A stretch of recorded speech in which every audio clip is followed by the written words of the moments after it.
When the herds of the disenfranchised start sending the status quo to the gallows, don't say I didn't try to warn you. I was about to say what I'm confused by, but that's not true. I'm not the least bit confused. They, in quotes, can't seem to do anything about the homeless in the streets, the defecating, the drugs, the violence. Can't do anything about that. However, when I roll into town, they call in the Marines. No, I'm not saying it's this way. I'm just giving you perspective from my angle here.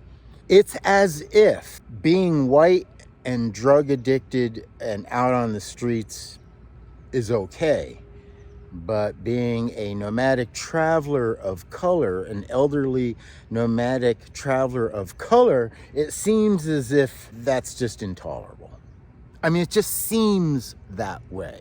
You know, because we all know that bigotry here in America has been practically eradicated. You know, on a whole, things are much, much better. I mean, I'm an optimist.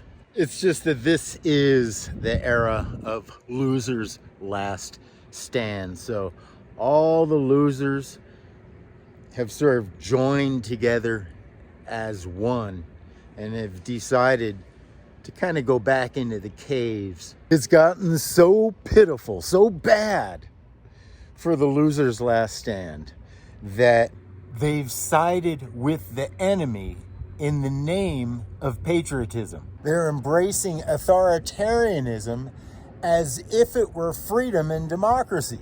Yeah, here in America, losers' last stand, they actually admire people like Hitler and authoritarian leaders, Putin, that guy in North Korea.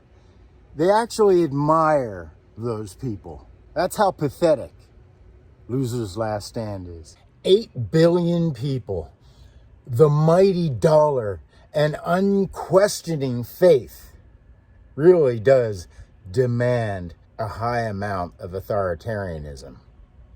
See, freedom and democracy take a lot of work.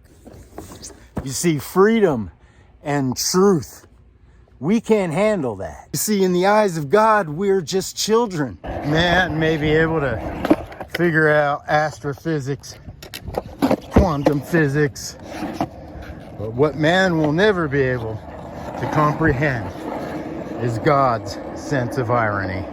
It's important that we understand the concept of us being the children of God, because a good child is an obedient child. We all understand that, just like we understand that a good woman is an obedient woman, and a good colored person is an obedient colored person. Hey, listen, I'm sorry if this perspective offends you.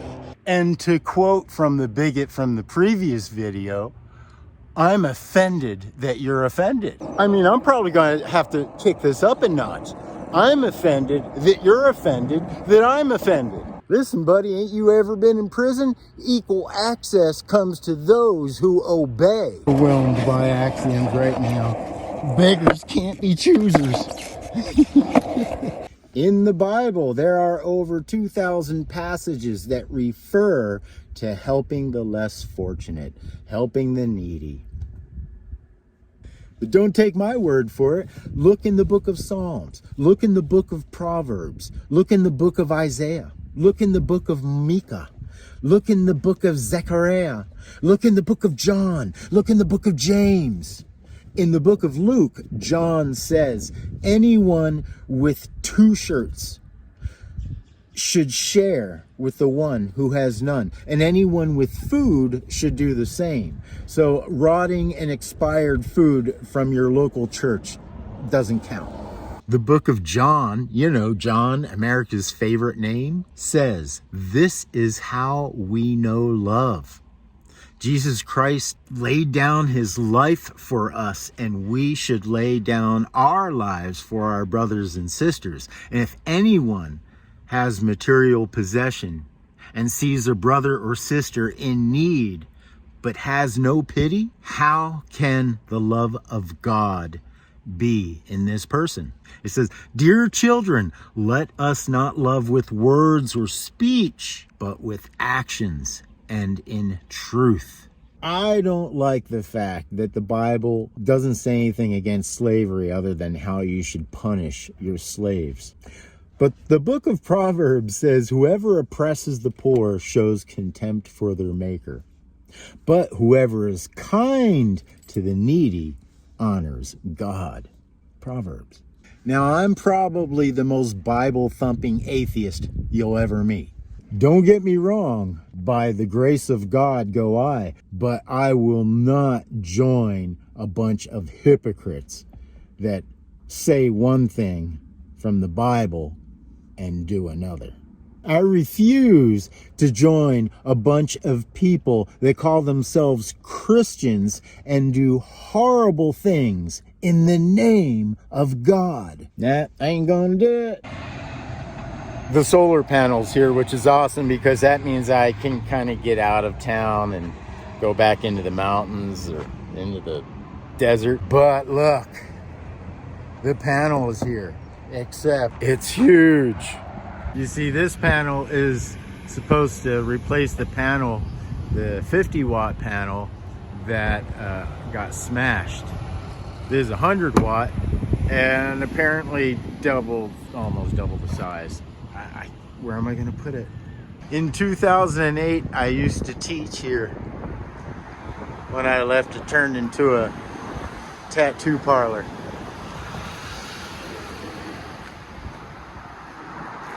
Alright, so I just ordered the cables that I need to connect my solar panel.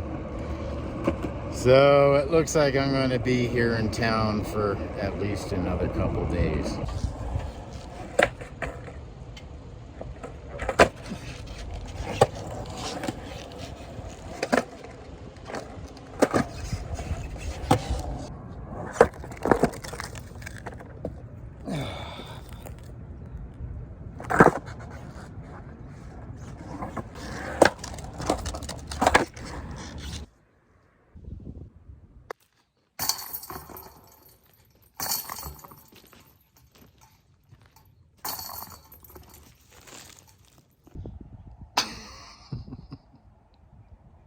So it's been about 6 months since I have drank coffee.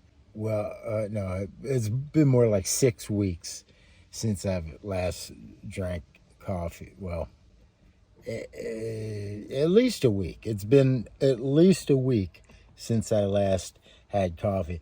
I don't miss it. It's a habit. I don't miss it. What I did was I replaced coffee with matcha green tea latte. However, I found out that matcha green tea latte is really bad for your wallet.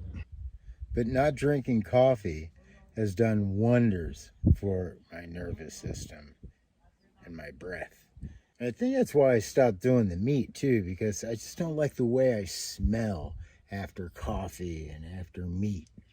Well, while I wait a day or 2 or 3 for the cords to come in for this huge solar panel, it gives me some more time to take care of the business that I came here to do. I mean, this was number 1, but number 2 and 3 and 4 and 5 are butted right up against this in priority. Opportunity or crisis, right? I have driven out to the furthest park that I know of here where I haven't been harassed. Placerville, Diamond Springs, all these areas.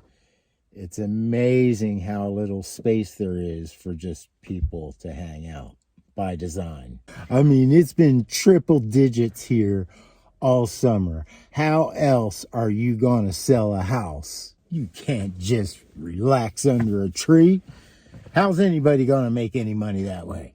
And congratulations to Chad.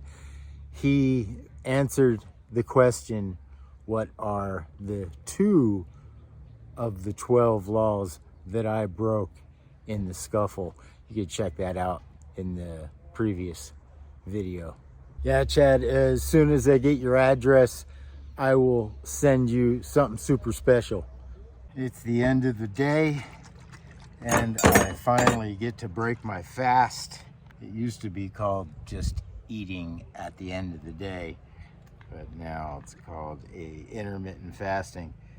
What we have here is some balsamic. This is a tuna salad with balsamic, walnuts, and raisins.